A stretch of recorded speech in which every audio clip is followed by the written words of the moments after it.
உங்கள் favourite TV ஷோக்களை இனி miss பண்ண தேவையில்லை. ZEE5 இல் முற்றிலும் இலவசமாக காணுங்கள். இங்கேயும் எப்பொழுதும். நான் உன்னை லவ் பண்றேன். That I really love you. ஆனா உன்னால எதையும் புரிஞ்சுக்க முடியாதுல. என்ன நீ புரிஞ்சுக்க கூடாதுன்னு முடிவு பண்ணிருக்க. Leave it. And I'm okay with it. அப்புறம் நீ என்னோட நம்பரை பிளாக் பண்ணல, என்ன பிளாக் பண்ண? இப்ப உன்னை நான் பிளாக் பண்ணிட்டேன். இனி உன்னால கால் பண்ண முடியாது. எவ்வளவு ட்ரை பண்ணாலும் முடியாது. மனுஷ்கா, இவ்வளவு பிரச்சனை நமக்குள்ள இருக்குன்னா அதுக்கு நீதான் காரணம். It's all your fault. Yeah, நான் ரொம்ப டயர்ட் ஆயிட்டேன். என் நிலைமைய பார்த்தல, நான் 1000 முறை உன்கிட்ட சொல்லிருப்பேன். உன்னை லவ் பண்றேன் எவ்வளவோ சொல்லிட்டேன். ஆனா நீ இருக்கல, எப்ப பார்த்தா லட்சுமி இழுக்கிற, சந்தேகப்படுற. மனுஷ்கா, try to understand this point. ஒருவேளை நான் லட்சுமி லவ் பண்ணா அதோட உன் பக்கம் தலை வச்சு கூட படுக்க மாட்டேன். ஆனா நான் உன்னை லவ் பண்றேன். அதனாலதான் இப்போ உன்கிட்ட வந்து பேசிக்கிட்டு இருக்கேன். I really love you. ஆனா உனக்கு எந்த விஷயமும் புரியாது. இப்ப ரொம்ப அதிகமாயிடுச்சு. சோ உனக்கு என்ன பண்ணுமோ அதை தாராளமா பண்ணு மலிஷ்கா. புரியல? Let's take a break. அப்பதான் உனக்கு புரியும்.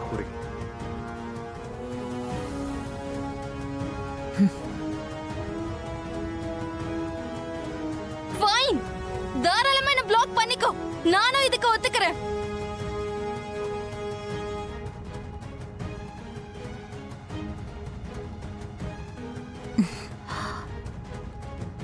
உங்களுக்கு என்னமா ஆச்சு? கார் முன்னாடி இப்படியா வந்து நிப்பீங்க? உங்க மேல இடிச்சிருந்தா? உனக்கு என்னாச்சு மலிஷ்கா? எனக்கு என்ன ஆச்சு மாம்? நீங்க பேசுறத கேட்டுட்டு தான் இருந்தேன். இதுல புதுசா என்ன இருக்கு மாம்? நாங்க டெய்லி இந்த மாதிரி தான் சண்டை போட்டுப்போம். அப்புறம் உன்னுடைய தப்பு அதுவும் எப்போ நடக்குது. ஒரு விஷயத்த பண்ணாதன்னு எடுத்து சொன்னாலும் பிடிவாதமா நீ அதை பண்ணிட்டு இருக்க. இதுவும் எப்போ நடக்கிறது தான். மலிஷ்கா, இதுக்கு முன்னாடி நீ எவ்வளவு சண்டை போட்டாலும் நீ கோச்சுக்கிட்டு நேரா கிளம்பி வந்துடுவ. அவனும் உன்னை சமாதானப்படுத்த பின்னாடி வந்துருவான். ஆனா இப்ப என்ன ஆச்சு?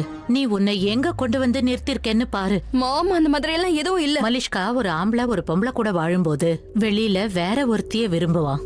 ஆனா வெளியில இருக்கிற அந்த பொம்பளை அவனுக்கு தொடர்ந்து தொல்லை கொடுக்க ஆரம்பிச்சா அவன் திரும்பி பார்க்காம தன்னுடைய மனைவி கிட்ட போய் சேர்ந்துருவான். நிம்மதியை தேடி போயிடுவான். மலிஷ்கா, அங்க லக்ஷ்மி ரொம்ப நல்ல பொண்ணா இருக்கா. ரிஷி கண்டிப்பா அவளை நெருங்க தான் செய்வான். ஏன்னா அவ அவனுக்கு ஸ்ட்ரெஸ் கொடுக்க மாட்டா. ஸ்பெஷலா ஃபீல் பண்ண வைப்பா. ரிஷிக்கு தேவையான நிம்மதியை அவ கொடுப்பா. ஸ்டாப் இட் மாம். நீங்களுமா? எனக்கும் ரிஷிக்கும் என்ன ரிலேஷன்ஷிப் இருக்குன்னு உங்களுக்கு தெரியும்ல. வீட்டு பொம்பளை வெளி பொம்பளை நீ ஏன் வாய்க்கு வந்ததெல்லாம் உளறிட்டு இருக்கீங்க? மலிஷ்கா, மாம் ப்ளீஸ். ரிஷிக்கும் எனக்கும் வித்தியாசமான ரிலேஷன்ஷிப் இருக்கு. we are different. அதனால இந்த மாதிரி பேச்செல்லாம் எனக்கு சுத்தமா பிடிக்கல. ஒரே மாதிரி தானே இருக்கும். அப்படி எல்லாம் எதுவும் இல்ல மாம். மலிஷ்கா, நீ என்ன சொல்லி இருந்த? ரிஷிக்கு கல்யாணம் நடந்தா நான் பெருசா எடுத்துக்க மாட்டேன்னு சொன்னேன். But look at you. You are getting affected. நீ பாதிக்கப்பட்டிருக்க. நீ பயப்படுற. ரிஷி உன் கையை விட்டு போயிடுவான்னு நீ இன்செக்யூரா ஃபீல் பண்ற. பட் இப்ப நீ ஃபீல் பண்றியே, இதெல்லாம் தப்புன்னு நான் சொல்ல வரல. அன்பு இருக்கிற இடத்துல பயம் இருக்கதான் செய்யும். ஆனா எதுக்கு அடிக்கடி லக்ஷ்மி ஜெயிக்கிறதுக்கு நீதான் சந்தர்ப்பத்தை கொடுக்கற? மாம் ப்ளீஸ், ரிஷிக்கும் எனக்கும் இல்ல மலிஷ்கா, ரிஷியை விடு. நீ உன்னை பாரு. நீ ஏன் புரிஞ்சுக்க மாட்டேங்கிற? ரிஷி இன்னை வரைக்கும் உன்ன மாதிரி பிஹேவ் பண்ணதே கிடையாது. உன் கூட பேச மாட்டேன்னா அவன் சொன்னதே கிடையாது. இன்னைக்கு உன்னை பிளாக் பண்ணிருக்கான் மலிஷ்கா. உன்னை பிளாக் பண்ணிருக்கான். அதோட என்ன சொல்லிட்டு போனா, நீ கால் பண்ண விரும்பினாலும் உன்னால கால் பண்ண முடியாது. மலிஷ்கா, இன்னைக்கு நீ உன்னை எங்க கொண்டு வந்து நிறுத்திருக்கேன்னு நீயே பாரு. நீ இன்னைக்கே இந்த நிமிஷமே முடிவெடுக்கணும். அதாவது நீ ரிஷியை விரும்புறியா விரும்பலையா? அவனை நீ விரும்புறனா நீ கண்டிப்பா உன்னை மாத்தி ஆகணும் மலிஷ்கா. ரிஷி உன்கிட்ட திரும்பி வர்ற மாதிரி நீ ஏதாவது பண்ணணும். அதோட இந்த ஸ்டூபிட் சண்டை இருக்கே, இத முதல்ல நீ நிப்பாட்டணும்.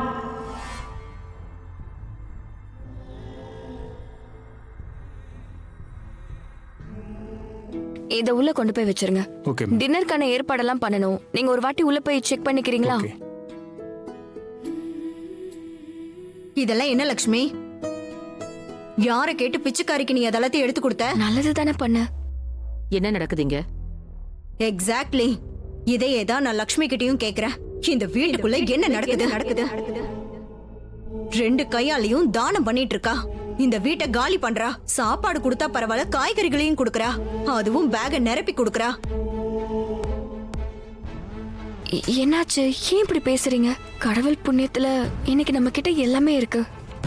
அதனால ஒண்ணும் இல்லாதவங்களுக்கு உதவுறது தப்பா? அதோட நாம இதெல்லாம் பண்றது வழக்கம் தானே. அத்தையோட ஆனிவர்சரிக்கும் நம்ம இப்படிதானே. அது வேற விஷயம். நான் சாப்பாடை பத்தி சொல்ல வரல.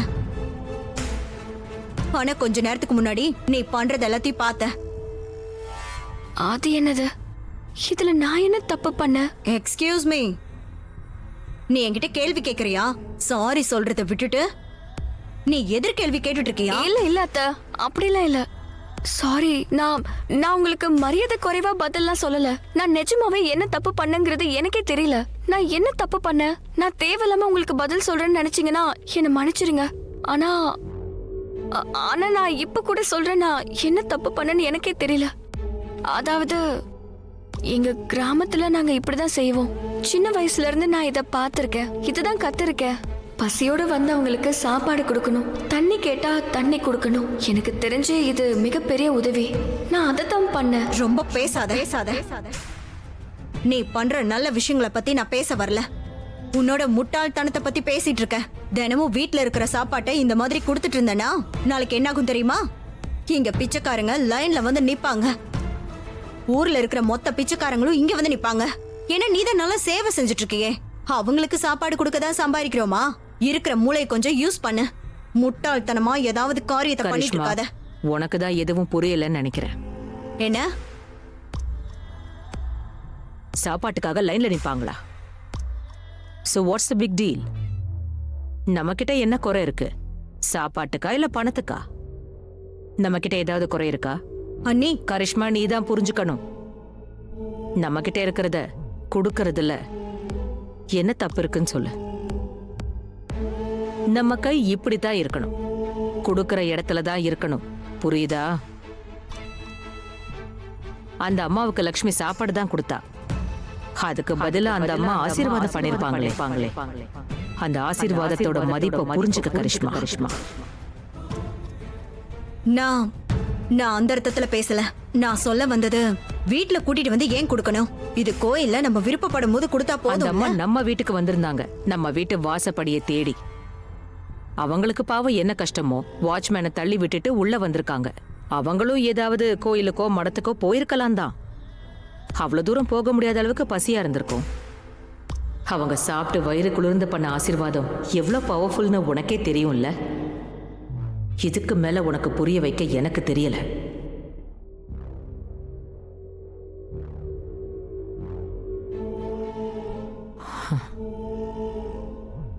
நீ பண்ணது கரெக்டா லக்ஷ்மி. நான் ஏற்கனவே உன்கிட்ட சொல்லியிருக்கேன், எது பண்ணாலும் என்கிட்ட கேட்டுட்டு பண்ணுன்னு. ஆனா இப்ப நீ பண்ண இந்த உதவி என்கிட்ட கேட்டுட்டு தான் பண்ணணுங்கிற அவசியம் இல்ல. என்கிட்டன்னு இல்ல, வேற யார்கிட்டயும் கேட்க வேண்டிய அவசியம் இல்ல. என்ன இதுதான் உண்மை. அடுத்தவங்களுக்கு உதவுறதுதான் எல்லாத்த விட பெரிய புண்ணியம். உன்னோட இந்த குணத்தை பார்த்து எனக்கு ரொம்ப சந்தோஷமா இருக்கு. ஒன்னு சொல்லட்டுமா? ஒவ்வொரு வீடும் ஒரு கோயில் மாதிரி. மறுபடியும் இந்த மாதிரி பேச்சு பேசக்கூடாது.